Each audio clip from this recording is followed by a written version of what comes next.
L'autonomia al Veneto sarà data e stiamo lavorando al massimo della nostra forza e della nostra volontà per ottenere questo risultato il prima possibile. Il cronoprogramma che ci siamo dati nell'ultimo Consiglio dei Ministri prevede il mese di febbraio come il mese in cui il documento sarà pronto. Non ha esitazioni, non vuol sentir tirare in ballo questo o quel ministro grillino. Ad Alleghe, di nuovo in visita alla montagna ferita, il vice premier Luigi Di Maio è perentorio sulla questione dell'autonomia e chiude ogni discorso su eventuali ritrosie del Movimento 5 Stelle alla concessione alla Regione Veneto di nuove competenze e nuove risorse.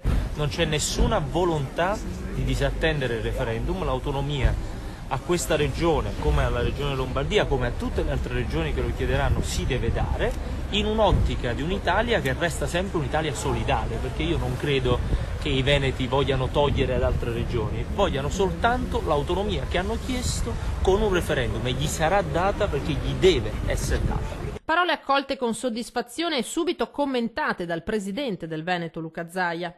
Per me è musica per le nostre orecchie, orecchie dei veneti, anche perché parla la voce ufficiale dei 5 Stelle, pone fine alle polemiche e soprattutto zittisce quei pochi che tifano perché il Veneto non abbia l'autonomia. Il dibattito ci sta, aggiunge Zaia, ma le dichiarazioni di Di Maio costituiscono una pietra tombale su tutti coloro, dice, che coltivano aspettative di bloccare questo processo.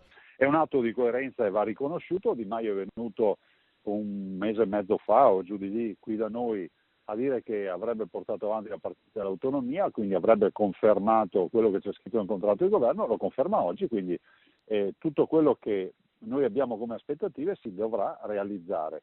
E alla luce anche del fatto che poi dall'altro c'è Matteo Salvini come vice premier che ha sempre sostenuto in maniera assolutamente iperconvinta questa partita, quindi io spero che con la fine di questo inverno si chiuda anche la partita dell'autonomia.